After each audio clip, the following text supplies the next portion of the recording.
Sejam bem-vindos a mais um episódio aqui na Fundação Francisco Dornelles, dentro da Copa Internacional. Eu, juntamente do Felipe. Seja muito bem-vindo, Felipe. Valeu. Vai ser um prazer a gente fazer essa troca de ideias, né, sobre a saúde mental na atividade policial, né, que tem sido um assunto de grande relevância nos últimos tempos, né? Mas já se apresenta aí para a galera que está em casa, que vai acompanhar esse bate-papo, saber quem é o Felipe e como achar o Felipe também, de antemão. Show de bola. Obrigado, Pracinha, pelo convite. Obrigado a todo mundo envolvido no evento. Eu sou Felipe Machado, sou policial federal, sou agente de Polícia Federal desde 2012. Tenho aí um histórico. Pouco tempo. Tenho aí os seus 13 anos, mas antes eu vivi 11 anos no militarismo. Fui soldado, fuzileiro naval durante 2 anos.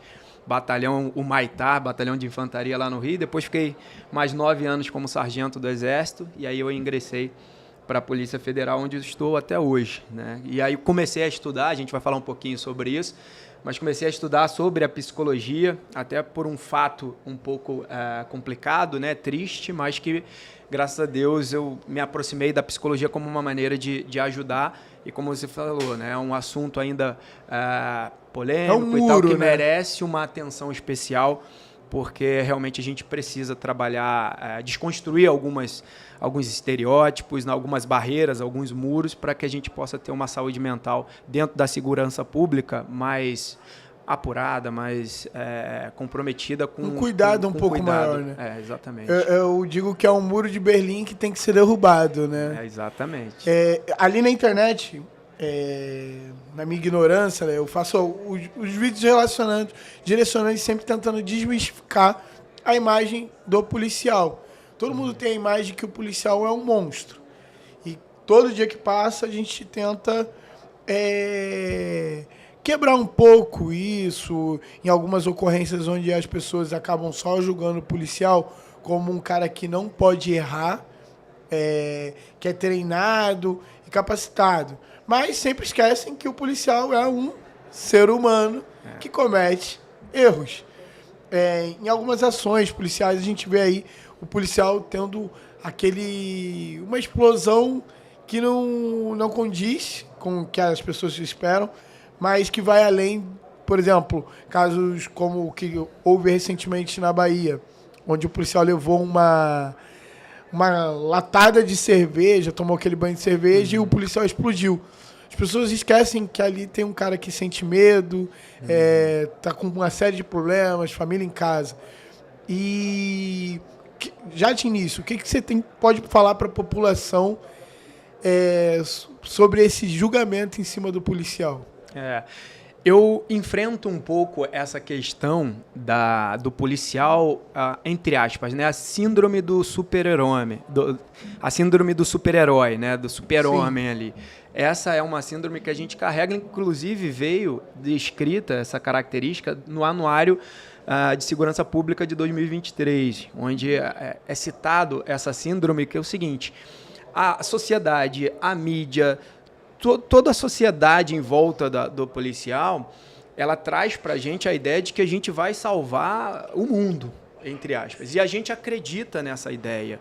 E aí nasce essa síndrome do super-herói, ou seja, eu preciso salvar, eu preciso estar 100% disponível, eu preciso estar saudável, eu sou treinado, eu sou forte, então eu sou um super-herói. E aí, quando eu acredito nisso, eu não adoeço, eu não preciso de ajuda, eu não sou um ser humano por trás da farda. E quando isso acontece dentro da minha cabeça, isso é muito complicado, porque em algum momento eu posso precisar de ajuda e eu não vou levantar a mão, porque eu acredito inconscientemente que eu sou essa pessoa que não adoece, que não precisa de ajuda. Entendi. Então esse estereótipo ele é muito perigoso para o profissional da segurança pública. E o que eu posso dizer para a sociedade é o seguinte: nós somos seres humanos, igual a qualquer pessoa. A gente, por trás da nossa farda, a gente tem sim treinamento específico e tudo, só que nós somos seres humanos. Se você me deixar 1, 2, 3 dias sem dormir, uma privação de sono, eu vou ter o humor alterado igual a qualquer pessoa. Uma bomba, né? Entende? Podendo entrar em explosão. Exatamente. E aí, para piorar, se eu não me alimento direito, eu não durmo direito, às vezes eu tô com um problema financeiro na minha vida, a minha cabeça tá um turbilhão de emoções. E às vezes eu vou para uma operação, eu vou para uma abordagem, alguma coisa assim, eu preciso ter uma consciência muito grande de que eu estou carregando essa carga emocional, essas variáveis, né, como a questão financeira, né, a privação de sono, né, uma falta, às vezes, de treinamento físico, que tudo isso vai somar para que a minha cabeça não funcione tão bem, porque eu sou um ser humano igual a qualquer um. Mas você acredita que pode ser um fantasma? Ele não pensa? Exatamente. Só tá ali. Aí do nada ele se pega pensando, caralho, tem aquela dívida. Caraca. E do nada é um vagabundo. Mas aí é que tá o problema, Pracinha, porque é o seguinte, dependendo do ambiente, a situação ambiental ali, o estresse, dependendo do nível estressor da situação, eu entro num módulo de luta ou fuga. E aí, quando eu entro num módulo de luta ou fuga, o meu corpo ele dispara diversas reações químicas e fisiológicas que o meu inconsciente, aquilo que está gravado no meu inconsciente, vem à tona muito mais forte do que a minha questão racional. Então, às vezes, eu fico dominado pelo inconsciente e eu não consigo raciocinar em cima daquela. Quando eu tomo uma latada na cara, por exemplo, dependendo da situação, a ira, a raiva vai vir e vem. Tipo, não fez isso. É porque é uma emoção. E a gente tem as nossas amígdalas, que são 2 pecinhas no cérebro, que elas trazem essa gestão emocional. Ela vai disparar a raiva, você não controla isso. E a vozinha ainda, você vai deixar barato? Você entende? Só que essa vozinha, esses impulsos de você levantar a mão, você cometer um excesso, isso você pode até controlar, desde que você tenha uma consciência do que está acontecendo. Caramba, meu corpo está reagindo a essa situação, a esse ambiente, a essa agressão, e eu preciso fazer alguma coisa. Se eu conseguir enxergar isso, pode ser que eu consiga não reagir àquilo de uma maneira excessiva. Mas isso não quer dizer que todas as vezes eu vá conseguir pensar tudo isso, porque, cara, nós somos seres humanos.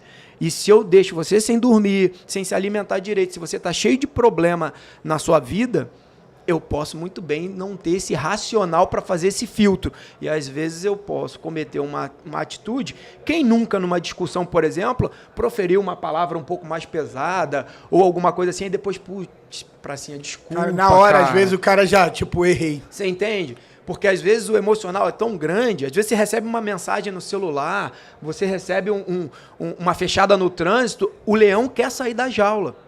E se você não tiver cuidados, hábitos que venham a te trazer um nível de consciência e de autocontrole mais trabalhado, digamos assim, você vai explodir a todo momento. E aí você pode virar uma bomba relógio.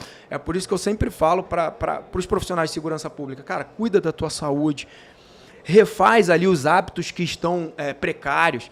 Pô, o hábito do sono, o hábito da alimentação saudável, treinamento físico, são hábitos, são 3 hábitos ali que são base, cara, para que você possa ter o mínimo de saúde mental. O problema é que às vezes a gente tem a escala de serviço, e aí a escala de serviço não permite que você tenha um sono de qualidade e tudo mais.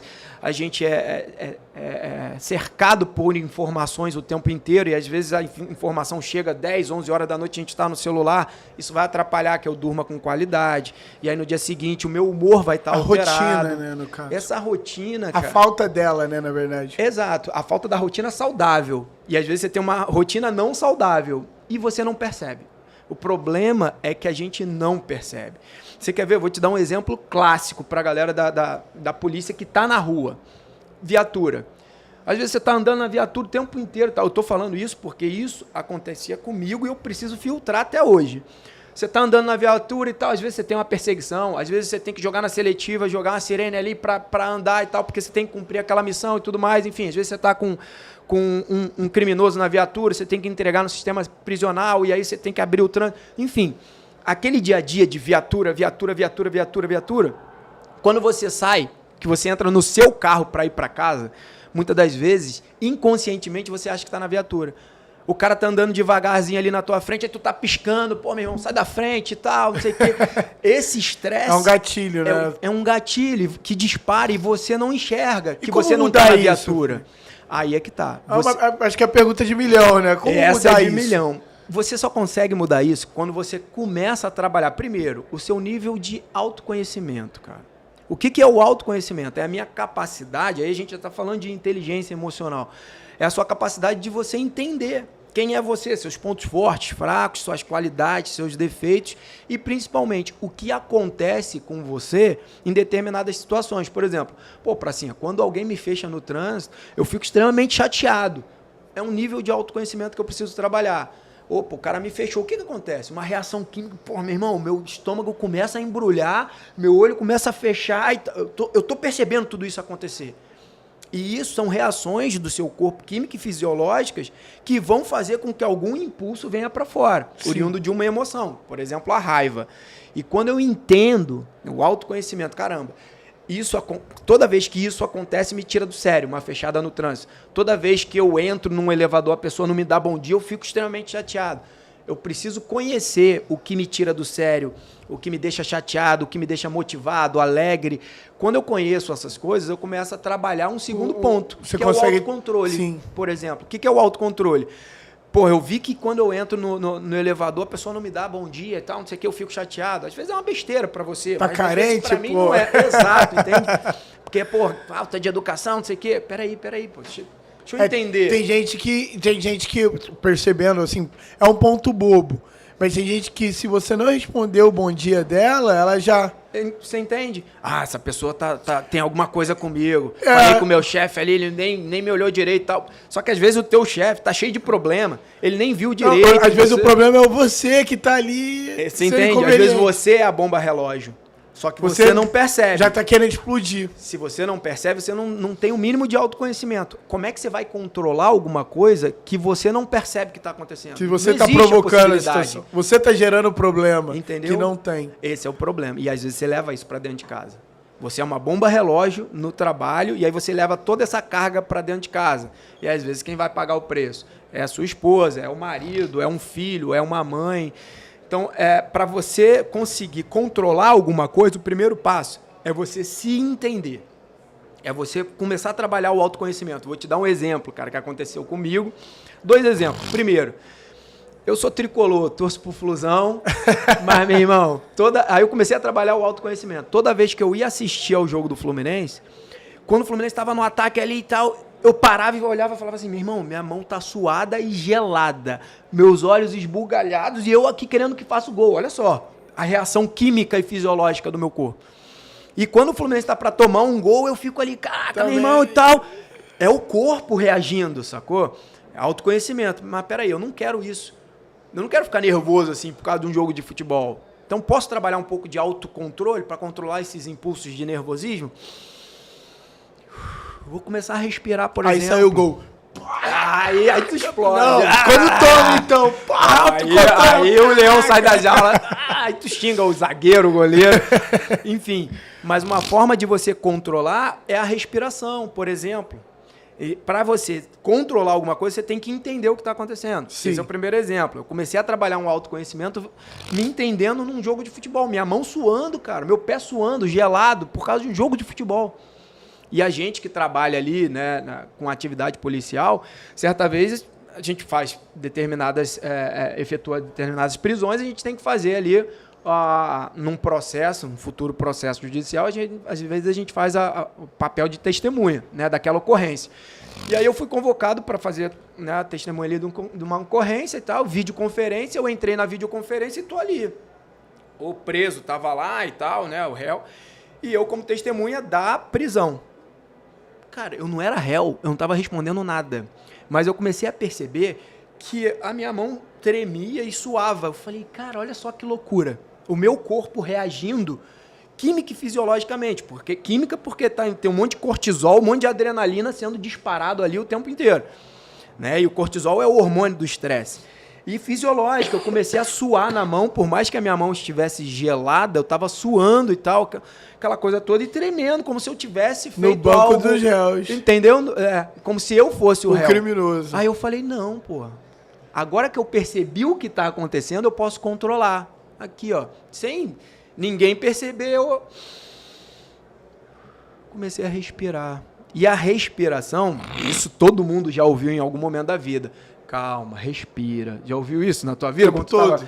tava nervoso? Calma, conta até 10, respira. Funciona, cara, porque a respiração trabalha no teu sistema parasimpático, que é o sistema que vai te trazer... Vai jogar oxigênio pra dentro da corrente sanguínea. Vai diminuir teu batimento cardíaco, você vai voltar à sua calma, vai diminuir esse disparo de cortisol, adrenalina e tal. Então comecei a respirar, voltei à calma. Então assim, pra você que vai tomar uma latada na rua, vai tomar um xingamento, alguma coisa, e você não sucumbir, por exemplo, você tem que perceber. Esse é o primeiro passo. E o segundo, usa uma técnica, e aí tem várias, respiração, fazer um autoponderamento e tal. Aí são outras técnicas que Precisa de treinamento. Precisa, cara. Tudo precisa se condicionar, de né? Exatamente.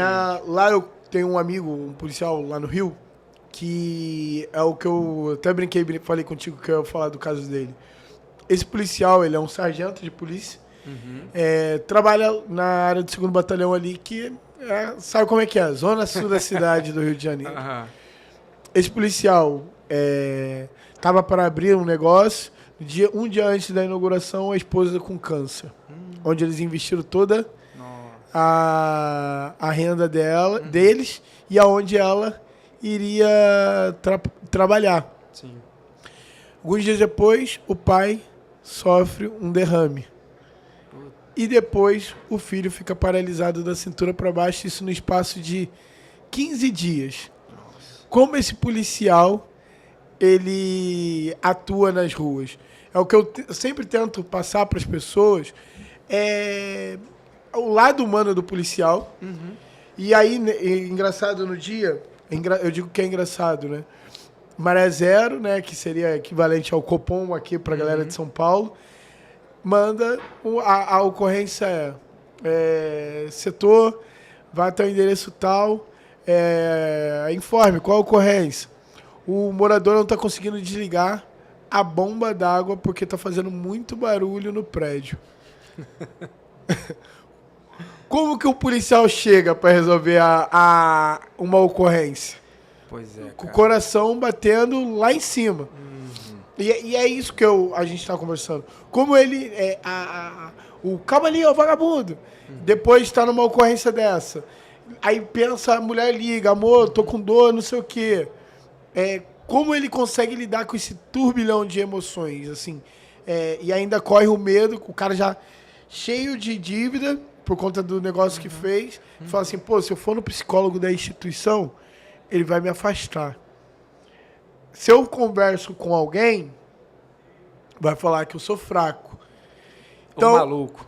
E no Rio, pasmem, para quem acha que o policial militar no Rio de Janeiro morre por confronto, hoje eu digo que no Rio de Janeiro a gente tem duas causas. Uma é o atropelamento, morre-se mais policial atropelado e também policial que acaba tirando sua própria vida.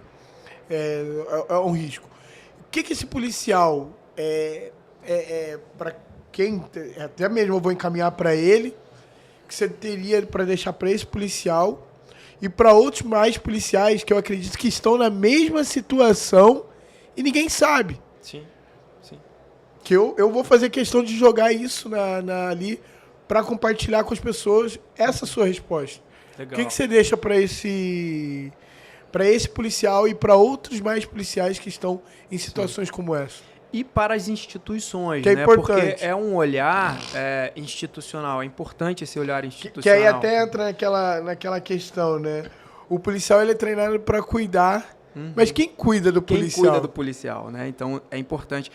Hoje, graças a Deus, existe, né, uma tendência, as instituições estão num movimento ainda lento, mas natural que seja lento, porque é uma coisa, entre aspas, nova, mas existe esse movimento de cuidar, de olhar um pouco melhor para o profissional na ponta, né, em termos de saúde mental.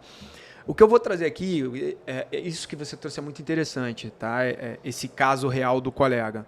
O que eu vou falar é baseado nos meus estudos. Eu tenho estudado sobre psicologia, acho que é até importante eu falar isso, porque na minha apresentação eu falei que ia falar um pouco mais à frente. Há 4 anos para trás, né, eu fiz uma promessa no enterro de um grande irmão, que durante um problema que ele teve, né, de saúde mental. Ele perdeu a vida. E durante o enterro dele, eu fiz uma promessa de que eu ia fazer algo pela saúde mental dentro da segurança pública para tentar salvar a vida de colegas, para que outros colegas não viessem a ter o desfecho que ele teve, que foi muito triste para todo mundo, né?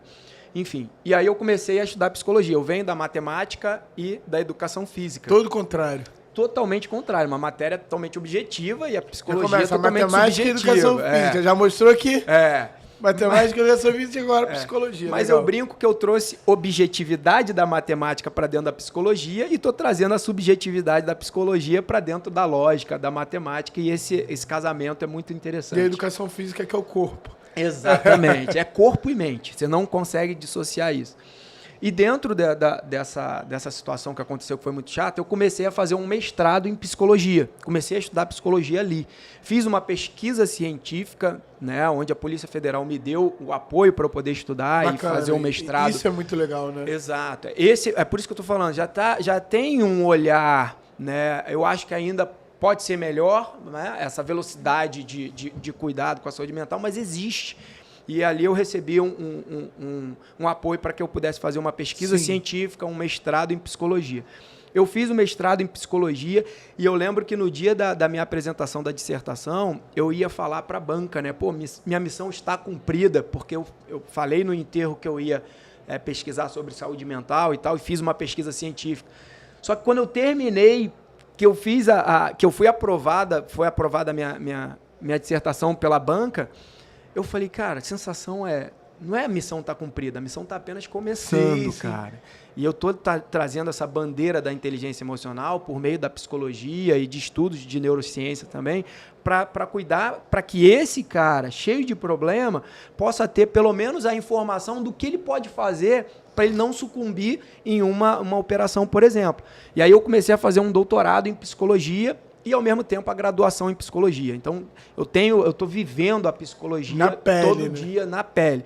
E o que eu vou falar agora aqui é baseado nesses estudos, só para a galera entender, entendeu? Para falar assim, não é mais um cara que só está jogando palavras ao léu. Ele não acha, né? Ele está trazendo uma informação um pouco mais embasada cientificamente. E isso é muito bom, né? Porque agrega mais valor. Exato. E uma das coisas importantíssimas que eu, graças a Deus, comecei a me apaixonar pelas neurociências também, e aí eu trouxe estudos das neurociências para dentro da psicologia. Inclusive, o meu orientador do meu doutorado, ele é neurocientista, psicólogo e tal, então a gente tem uma cabeça muito bacana. Por que eu falo das neurociências e da importância?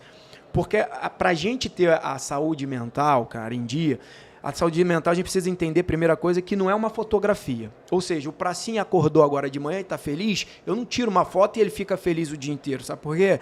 Daqui a 2 minutos você pode receber um WhatsApp aí que vai acabar com o teu dia, cara. Você entende? Às vezes você pode receber uma mensagem... É o oficial, fulano de tal... Ou você recebe um boleto atrasado e tu fala assim, putz, acabou o teu humor. Entende? Então, assim, a questão de saúde mental, ela varia, o seu estado de equilíbrio emocional varia o dia inteiro. Você recebe uma mensagem aqui legal, daqui a pouco você recebe uma fechada no trânsito. Pode receber uma boa notícia. Uma boa notícia e por aí vai. A gente está em constante, né, estado de emoções ali. Varia muito, tá?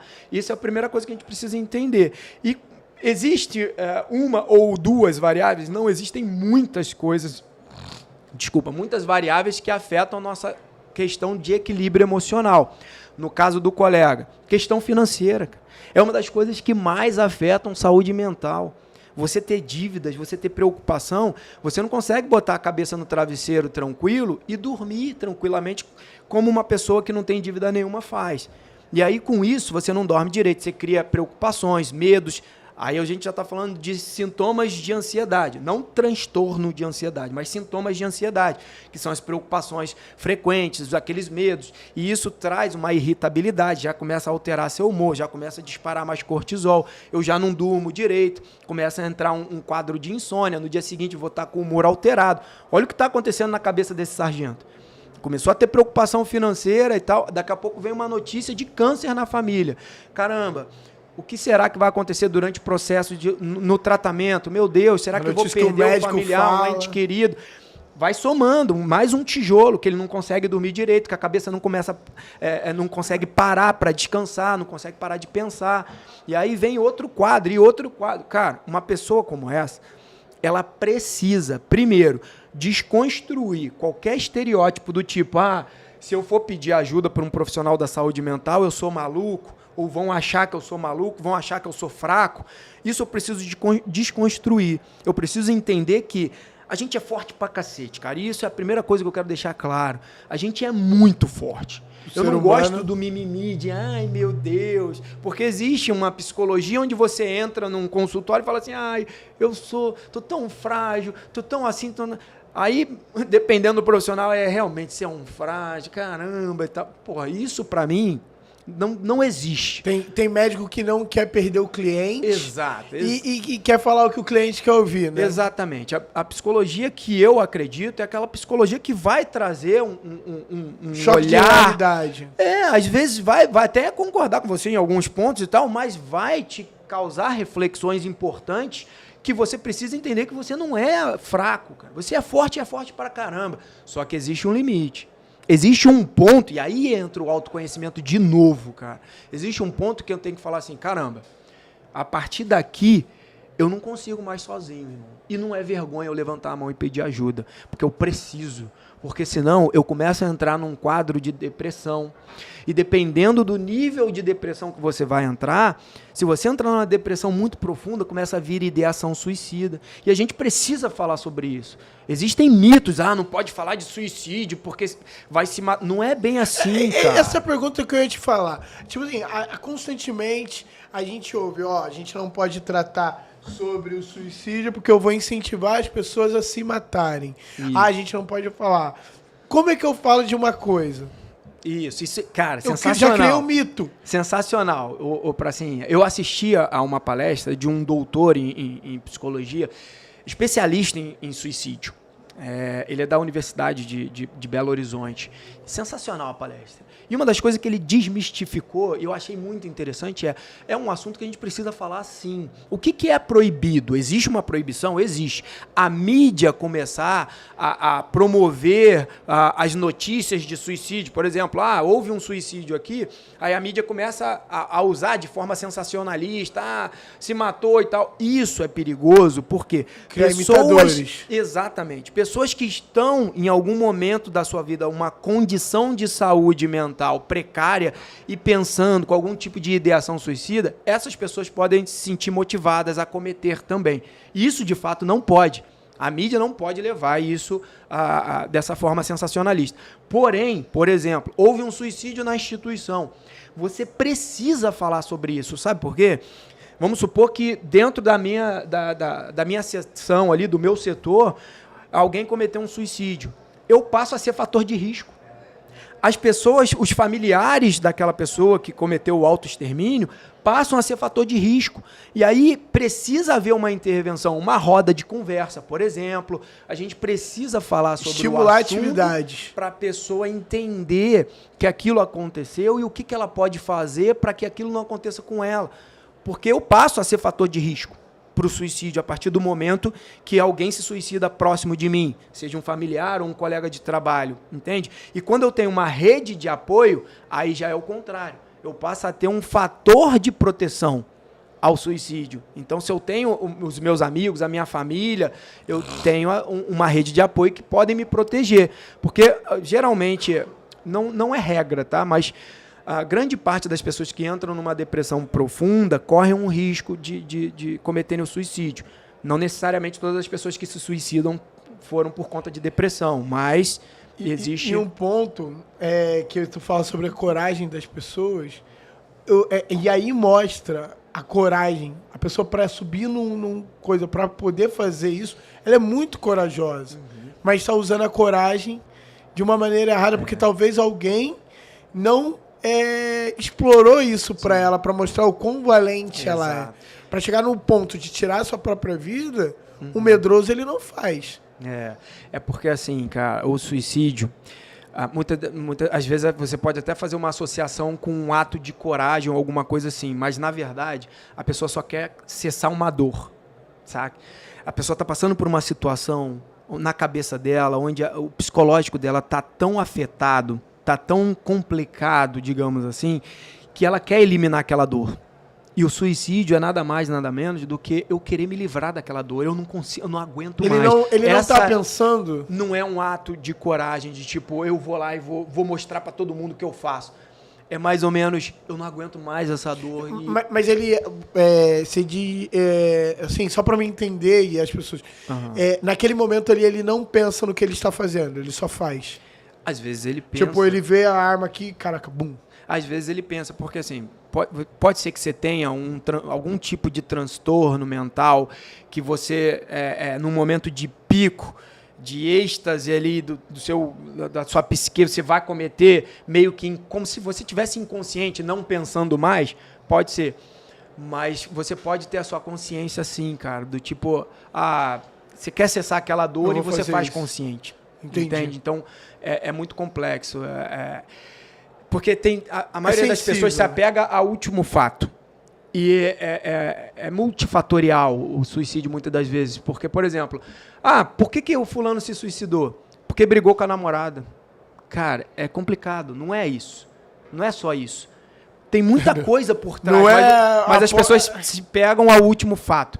E esse tipo de trabalho, de conscientização, de informação, precisa vir da instituição, chegar até a ponta, para que nós que estamos na ponta como policiais no dia a dia, a gente possa entender que um momento de dificuldade financeira vai me trazer... Ele é real, né? Não acontece só comigo, entende? Um momento onde eu descubro que a pessoa, um familiar está com câncer, que algum colega está com um problema X e tudo mais, que virou cadeirante, caramba, sofreu um acidente, que está na UTI... Isso tudo faz parte da vida real. Infelizmente está acontecendo comigo nesse momento. Mas eu preciso superar tudo isso. E quais são as ferramentas? E aí tem diversas ferramentas que eu posso usufruir para que eu possa sair daquela condição. Sim. E uma das mais importantes é a rede de apoio. São os colegas. Sabe aqueles colegas que muitas das vezes... isso é palhaçada. Tá vendo o cara quieto demais. O cara, se isolando. Palhaçada, é frescura. Cuidado com isso, irmão. Porque às vezes o cara tá passando por uma situação... Você tá terminando de afundar, né? E você tá empurrando ele mais ainda na lama. E a pessoa, quando começa a entrar no quadro depressivo, o primeiro comportamento dela é se afastar dos colegas. É não querer mais, às vezes não tem força. E é fisiológico, dependendo do seu grau de depressão, você não consegue nem levantar da cama. Então, assim, como é que você vai pedir ajuda? E aí precisa de uma intervenção de um psiquiatra para entrar com uma medicação. E quando vai falar, para de verdade, para disso, a gente ainda tem muito isso. Isso é outra coisa que eu queria desmistificar, porque eu já fui ao fundo do poço emocionalmente. Eu, dentro do curso da Core, em 2018... acabou meu casamento, eu dentro do curso, um turbilhão de emoções e tal. E quando eu saí, alguns colegas que não sabiam o que estava acontecendo, o Machado está muito quieto, o que está acontecendo? É palhaçada, é frescura. Então, a gente precisa ter cuidado com isso. Porque, meu irmão, se eu te conheço, assim, eu sei que tu é um cara sorridente, ou tu tem o teu jeito, eu tô te olhando diferente, não custa nada, cara. Chegar pro cara e falar assim, irmão, eu sei que você não é assim. O que está acontecendo? O que está acontecendo? Às vezes só o fato de você perceber já muda a cabeça da pessoa. Alguém me viu, sacou? Eu tenho um amigo, eu tenho alguém que se importa. Porque a mente da pessoa com depressão, muitas das vezes é assim, ninguém se importa comigo, ninguém está me vendo. Não é um vitimismo, eu não estou aí. Né? Nesse estágio. O que eu estou fazendo no mundo? Já deu para mim, eu não aguento mais, ninguém me repara, eu não vou fazer falta. Cara, isso é muito perigoso. Então levanta, estende a mão para a pessoa. Irmão, o que está acontecendo contigo e tal, não sei o quê, vamos trocar uma ideia. A gente está tão automatizado. Tá tudo bem, filho? Tô bem. E aí, beleza? Beleza. Mas tá beleza mesmo? Tá bem mesmo? Será? É aquela coisa, né? Na selfie. Mas e aí? Depois que você faz a selfie sorrindo, quem que tá atrás desse quem tá ali atrás do sorriso? Tá cheio de problema, entendeu? E a pessoa dificilmente vai se abrir. Então é legal quando tu tem um parceiro que vai buscar informação. Irmão, tu tá diferente, vamos trocar uma ideia, vamos sentar aqui. Vamos fazer aqui, ó. Vamos fazer isso aqui acontecer. Entendeu? Isso é legal, porque você pode salvar uma vida, cara, entende? E uma pergunta, causa cegueira, a cegueira assim que eu digo figurada, né? No sentido figurado. Semana passada, né? A Tropa do Rio, ela tá sob pressão. Sim. São 2 pontos que eu quero trazer. o suicídio policial no seguinte, no ato de bravura, tá a operação ali, não, deixa que eu vou na frente. Sempre tem policiais que a gente sempre coloca como brabos, mas na verdade ele só tá tentando se matar. Ele não quer dar um tiro na própria cabeça, porque ele sabe o quão aquilo ali vai ser prejudicial para a família, porque ele vai deixar a família desamparada, mas ele se coloca toda hora em situações de risco. Não, eu puxo a ponta, não, eu vou. Não é que ele está sendo brabo, mas na verdade ele já está num ato. Você acredita que isso pode também estar correlacionado à morte de policiais em serviço? Então, cara, hoje eu tenho acompanhado algumas pesquisas, algumas notícias sobre morte policial, e a gente vê que a questão do suicídio, a gente está falando bastante de suicídio, ela mata mais do que a própria guerra, né? Mais pessoas morrem pelo autoextermínio do que no Rio, no confronto. Semana passada, de segunda a sexta-feira, foram 3. Sim. Encontrados dentro do carro, encontrados dentro de casa. A gente tem um dado que a cada 40 segundos, no mundo, uma pessoa tira a vida, a própria vida. E no Brasil, né, a estimativa ali é na faixa de 37, 40 minutos. A cada 37 minutos, foi o último dado que eu vi, uma pessoa tira a vida no Brasil. Então, assim, morre muito mais por suicídio do que por confronto policial. Isso é muito perigoso, porque pode, dentro de, às vezes, um ato de bravura, a pessoa está querendo tirar a vida, e é difícil, às vezes, de você entender, de você enxergar isso. Não é tão fácil assim. Isso pode acontecer. E fato, né? Às vezes a pessoa quer fazer isso durante o serviço para ter um amparo maior para a família, mas, cara, cabe muito a quem está no dia a dia daquele profissional entender, pô, cara, peraí, eu conheço fulano, ele não é tão assim, o que será que está acontecendo? Sabe, porra, tu tá com dívida, tu tá com problema, tá estressado e tal, tá com problema no casamento. Olhar, né? O comando olhar e falar assim, não, tá toda hora se botando em situações extremas, tu fala, só que a coisa assim não é para acontecer e acaba sendo essas ocorrências coisa de cinema. Sim. E às vezes o próprio comando, a própria instituição, ela não consegue ver. Mas o cara que tá na ponta junto, ele consegue ver, porque, porra, tu é meu amigo, tu é meu parceiro, eu consigo identificar. E aí cabe a mim, com um olhar criterioso freio, e empático, né? Pô, irmão, vamos fazer uma parada, desconstrói esse estereótipo. Eu vou contigo, se você quiser, cara. Ninguém fica sabendo. O problema da saúde mental é o seguinte, que a pessoa fica com medo, às vezes, de ser afastado, de perder, né, o raiz ali, perder a arma, por exemplo. E ele não busca um profissional da saúde. Porque os colegas vão achar que é fraco, que é isso, que é aquilo. E é uma situação complicada. A gente precisa parar com isso. E, porra, eu me coloco à prova, cara. Eu, porra, tava no final do mestrado e cabeça a mil, sabe? Com questões de privação de sono. Meu filho tinha acabado de nascer. Eu com mestrado para entregar, era o último semestre. Porra, só o fato de você não dormir direito já potencializa qualquer problema. E se não existe, vai passar a existir. Vai ter. Entendeu? E aí eu vi que eu estava ficando mais irritado, o meu humor alterado e tudo. Eu fui buscar, cara, um psiquiatra. Fui buscar um psicólogo. Esse passo de coragem ele é fundamental. Né? Isso é coragem. Hoje, isso é coragem. É você entender. Porra, eu cheguei no meu limite, cara. Eu tava com a minha situação financeira apertada, eu tava cheio de preocupação e tudo mais. Mas como eu vou saber que eu tô no limite? Você precisa se conhecer pra cima. Você precisa parar e falar assim, meu irmão, olha só, tô bem. Eu tô irritado à toa. Eu tô dando fora em todo mundo. Eu não tô conseguindo dormir direito. Então, mas como o cara ele consegue perceber? Às vezes ele tá fazendo isso no... Então, os sinais, muitas das vezes, vêm das pessoas mais próximas. Às vezes o cara é casado. A mulher tá, pô, toda hora tu me dá um fora, toda hora tu... Você tá tentando que as pessoas estão conversando. Tu não tá dormindo direito, pô, o que houve e tal, não sei o quê. Né? Qualquer coisa te tira do sério, os colegas, às vezes, do trabalho. Então, assim, quando a pessoa não tem um autoconhecimento, o sinal vem de fora, vem externo. Pô, irmão, toda hora, o que houve? Pô, qualquer coisinha te irrita. Agora, quando você... ele está atento ao que as pessoas estão falando sobre o comportamento das pessoas. Dele. Uma pessoa que não tem o mínimo de autoconhecimento, a gente está falando. Os sinais vêm de fora. E aí, pô, peraí, pega esses sinais, cara, leva esse sinal a sério, vê se você realmente não tá assim. Entendi. Né? Agora, quando eu tenho um autoconhecimento um pouco mais trabalhado, caramba, peraí, toda hora eu dou um fora na minha companheira, eu não tô dormindo direito, qualquer coisinha me tira do sério, peraí, pô. Eu tô com sinais, talvez, de ansiedade, eu tô com alguma coisa, né, diferente e tal, e eu busco ajuda, pô. E eu quero trazer esse ponto pro cara que tá no superposto, onde as pessoas não podem falar isso pra ele. Pô, cara, toda hora você tá dando fora. O cara que detém o poder. Acredito eu que não vai ser só direcionado às forças de segurança, que é o nosso objetivo aqui, mas tem pessoa que está no superposto. Como é que ele percebe o sinal?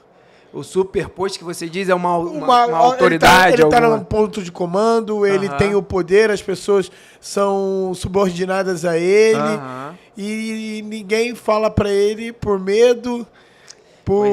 Aí é bem complicado, né? Aí complica, porque as pessoas que estão em funções... A gente vê muito executivo, muitas pessoas de poder se matando. Sim. Aquela pessoa que tinha a vida que todo mundo queria ter. E assim, às vezes o cargo de gestão, por exemplo, te traz tanta responsabilidade que você fica ali num turbilhão de variáveis que podem te levar a um estado de estresse, né, constante, crônico ali e tudo mais.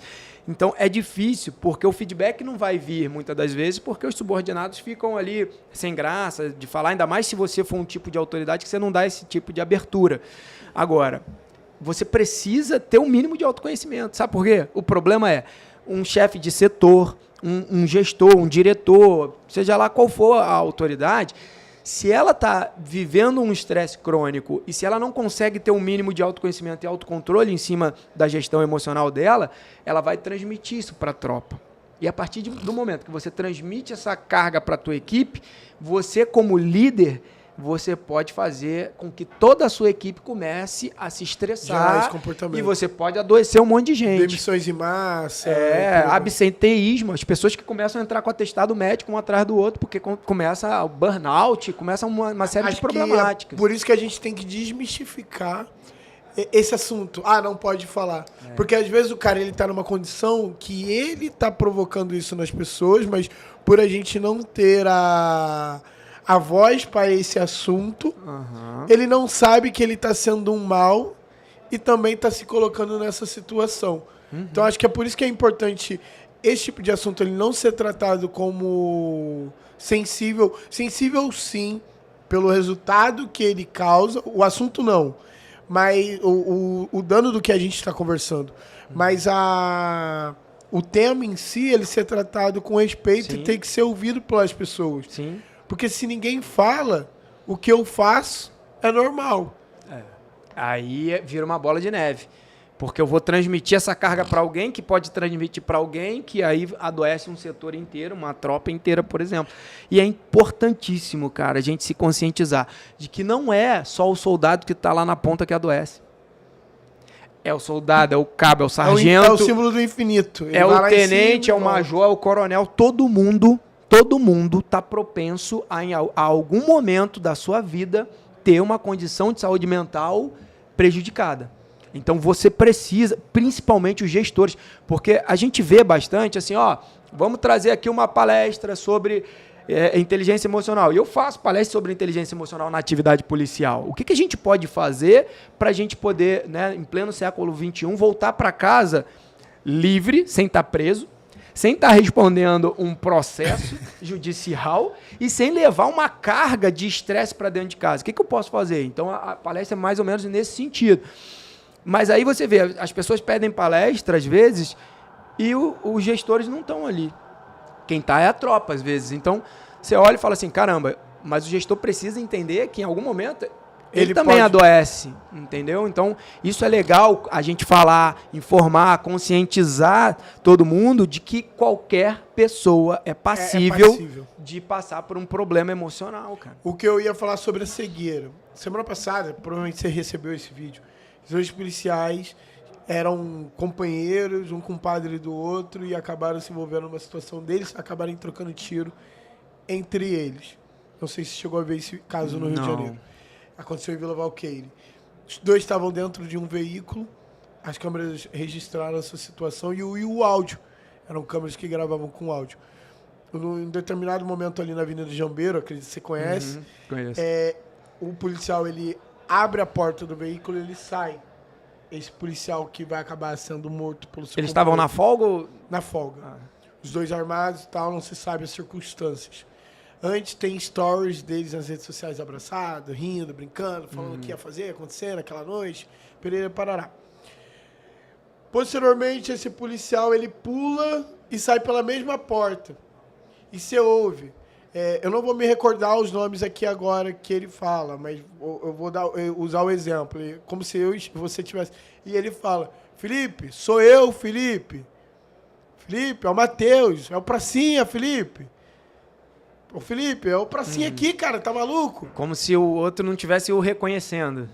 E aí ele corre, abre a porta, ainda tá aberta, ele se abriga ali na porta e aí tem o primeiro disparo. Pau! Ele, caraca, Felipe, tá maluco? Você vai me matar, cara, tá maluco? E aí mais um disparo, bau, bau. Felipe, caraca, você me matou, Felipe. E depois ele vem dar mais um disparo na cabeça desse policial que era amigo dele de longos anos.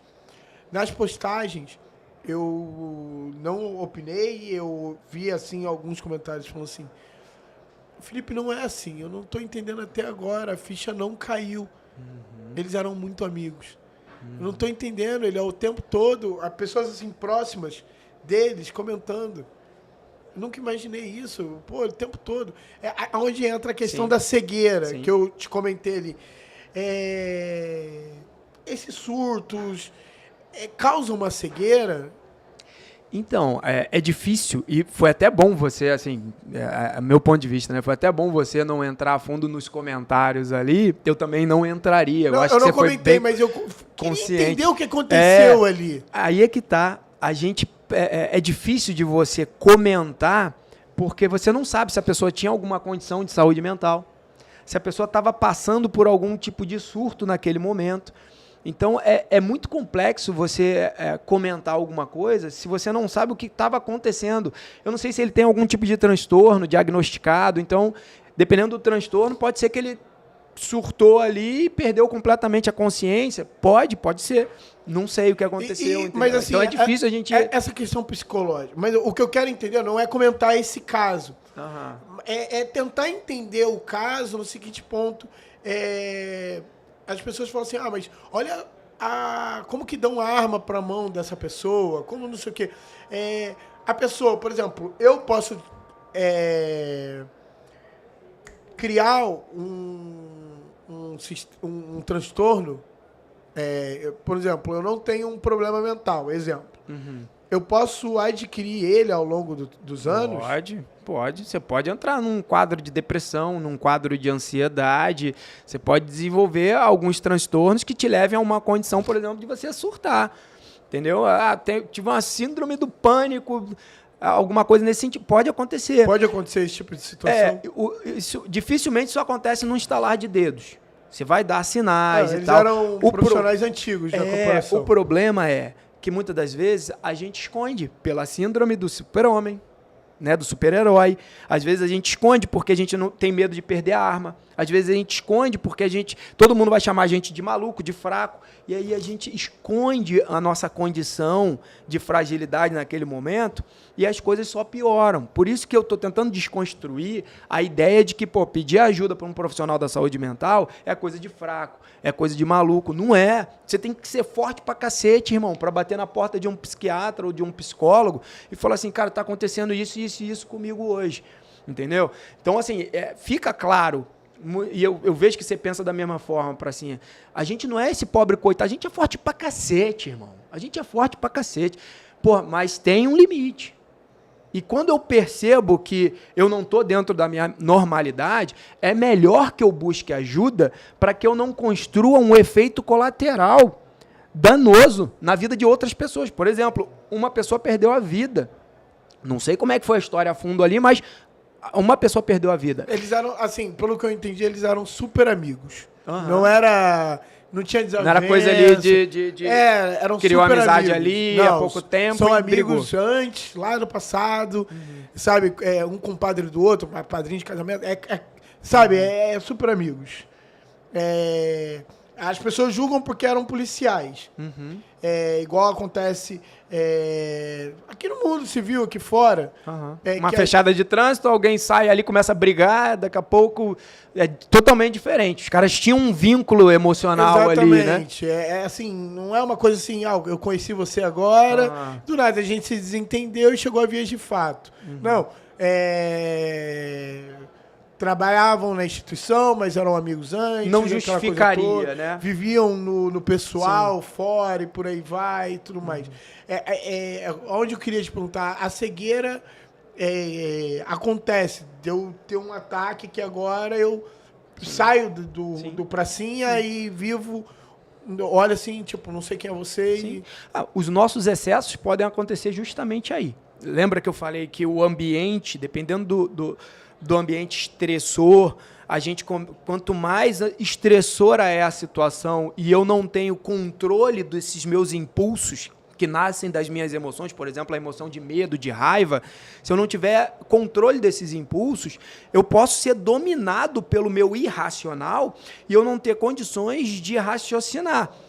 Dependendo da situação, um monte de gente com câmera aqui e tal, e né, uma situação muito complexa ali para mim e tal, eu posso entrar num sistema de luta ou fuga e não conseguir ter uma tomada de decisão racional, pensar, ponderar, falar assim, caramba, cara, não é para eu fazer esse disparo, porque se eu sacar minha arma aqui nesse momento, vai dar zebra, as pessoas vão vir para cima, e aí, eu vou disparar, não vou disparar? A gente vive esse dilema no dia a dia, sim. Entende? Você portar uma arma é algo muito complexo. Pesado. E às vezes você, na situação, começa a te estressar ali e tal, você não raciocina, você começa a perder o racional porque o emocional começa a vir à tona, né, muito forte pelo ambiente estressor, aí você do nada, peraí, instinto de sobrevivência, você saca uma arma.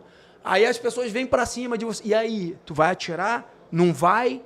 Aí você começa a perder as questões racionais. Às vezes a pessoa vem e tu dispara. Eu vou contar uma situação que aconteceu comigo, que tá muito encaixado nesse assunto aqui, que é uma forma de alerta para as pessoas. Há anos, né? Tem aí, sei lá, botar aí por baixo uns quase, um pouco menos de 10 anos. Eu estava no COT na época, né? Eu fiquei no COT durante 8 anos.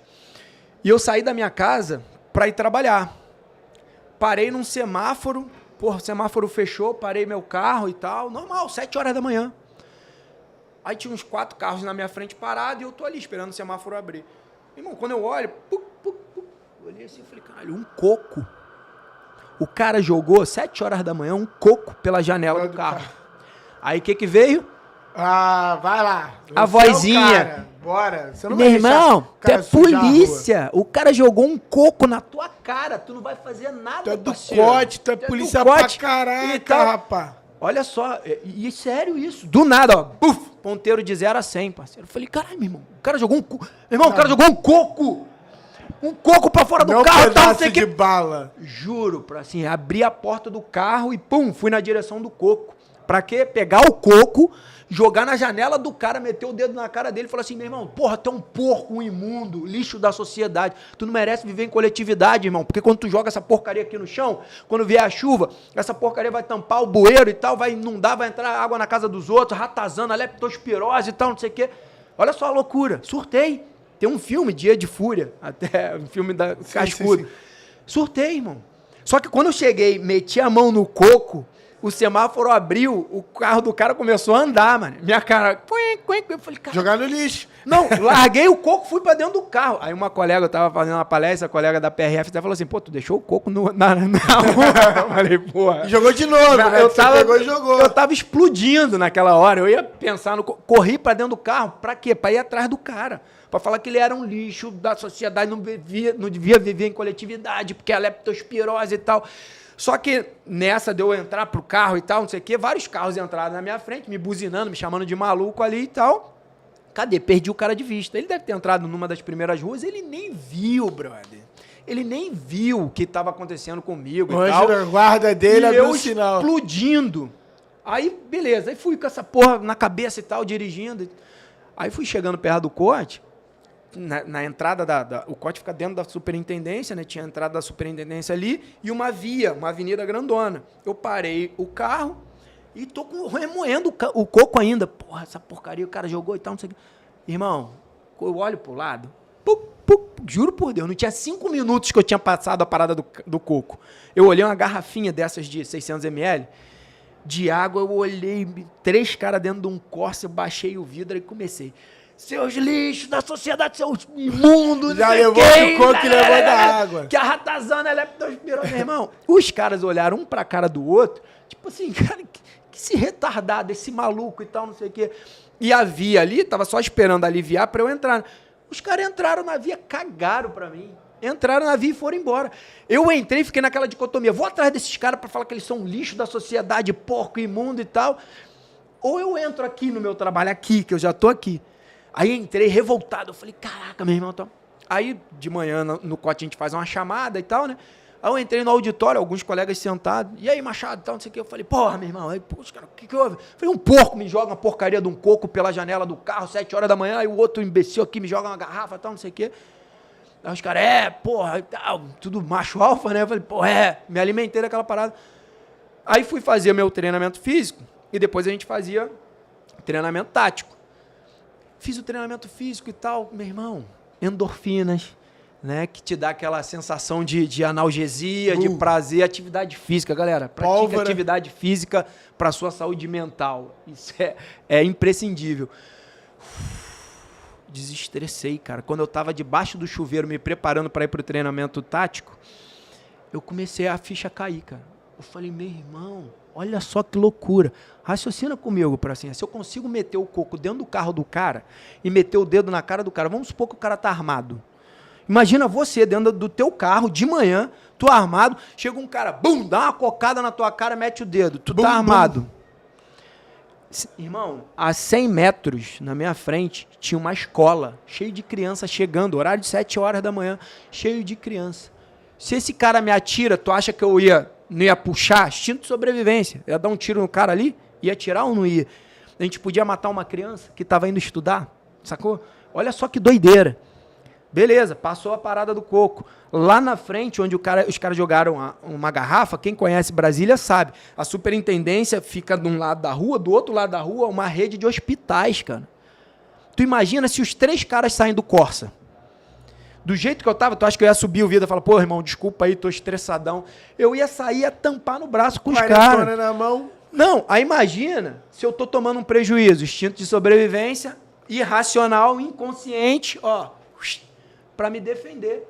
Um dos disparos podia entrar lá num leito de UTI, por exemplo, uma pessoa que estava brigando pela vida, eu vou lá e tiro a vida da pessoa. Olha só a que ponto chegou.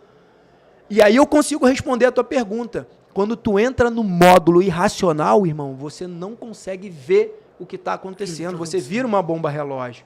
E no chuveiro, eu começaram a cair as fichas. Busquei um médico. Fui lá no médico para ver o que estava acontecendo. Aí o médico, porra, o que houve? Você faz o quê? Eu falei, sou policial, a polícia te estressa. Eu falei, cara, não. Na época, porra, era sniper, no pote, estava tranquilo. A população me estressa. Eu descobri, sabe o que é? E aí fica a dica, galera. Autoconhecimento. A gente precisa entender o que tira a gente do sério. E o que traz esse estresse crônico. Eu chegava no final do dia, todo dia em casa, eu ia assistir a TV, noticiário, jornal da Globo. Assistia lá, enfim, assistia aos jornais. Corrupção, né, não sei o quê, desvio de verba, lá, violência. Eu me alimentava daquilo ali o tempo inteiro, só que eu não sabia filtrar. Não estou falando para você não assistir. Eu estou falando que você precisa tomar cuidado e filtrar. Isso não pode te adoecer. E eu criava uma revolta muito grande em cima disso. Coisas. E você não enxerga. Até o dia que você vai jogar um coco dentro do carro de alguém, entendeu? E aí, estudando a psicologia, olha só que bacana. Estudando a psicologia, eu consegui entender por que daquele estresse, da leptospirose e tal. Porque quando eu morava em Realengo, tinha um valão, eu morava perto do Campo São Luís, que é um campo famoso ali e tal. E tinha um rio, um valão que passava. A galera pegava a sacola de lixo e jogava dentro do rio, irmão. E quando chovia, o rio não dava. Aí a água ia sair lá no bueiro do meu quintal, do quintal do colega e tal, e as ratazanas saíam. Era tudo um gatilho que tu, era um trauma que eu carregava. E isso veio à tona. Você consegue entender que o inconsciente vem à tona? O poder para tentar resolver. Entendeu? E eu não entendia nada do que estava acontecendo. Esse é o maior problema. Se você não tem autoconhecimento, você não consegue controlar esses impulsos. Hoje, se um cara joga um coco para fora do carro na minha frente, o máximo que eu vou pensar é realmente, nossa política pública de educação está complicada. A gente precisa melhorar a política de educação para que esse cara aprenda que jogar um coco para fora do carro pode jogar uma ratazana dentro da casa de alguém quando a chuva der uma enchente. Então, assim, nesse ponto, o autoconhecimento está me protegendo e está protegendo a sociedade. Porque eu não sou hoje uma bomba relógio que vai tacar um coco na cara de alguém. Você é o cara que desarma as bombas. Você entende? Por isso, aí eu consigo responder a tua pergunta. Quando você está, dependendo do ambiente estressor, no automático, no instinto de sobrevivência, você não consegue enxergar o que está acontecendo e o irracional ele toma conta da tua cabeça. E aí você não enxerga o que você está fazendo. Depois você vai pedir desculpa, sacou? Mas aí pode ser tarde. Pode ser tarde demais. Aí. E para as pessoas que estão nos acompanhando, né, o bate-papo é curto, mas eu quero te estender o convite para lá no Rio. A gente, quando você estiver lá, tá em Brasília agora, né? Tô em Brasília. Mas quando estiver por lá, ou se um dia eu estiver em Brasília, trocarmos ideias, até mesmo criar um protocolo de ajuda para as pessoas, que eu acho que é importante usar a rede social para valorizar e ajudar outras pessoas a terem informação. Que obter o conhecimento para si e não distribuir para outros, teu conhecimento não vale de nada. Mas também para as pessoas que queiram te acompanhar, trocar uma mensagem lá e tudo mais. Deixa suas redes sociais para as pessoas poderem te eu tento trazer nas redes sociais, né, saúde mental, através de atividade física, eu tento trazer um nível de conscientização e informação. E lá, machadofelipe.oficial, você pode ter acesso às minhas redes sociais. Eu te agradeço pelo convite. Eu estou sempre lá no Rio, porque minha família, né, ainda tem parte da minha família lá no Rio. Então, desde já, agradeço e o convite está aceito. E é importante, né, você trazer esse assunto à tona, é importante a gente fazer essa conscientização para a galera, porque a gente não pode ficar perdendo vidas aí de pessoas que, de fato, não queriam se matar. É importante a gente poder orientar, né? A gente vê hoje a internet ela como um reduto de tudo. E 95% é nada. É só uma vida de ostentação, poder, glamour, fique rico ou morra tentando.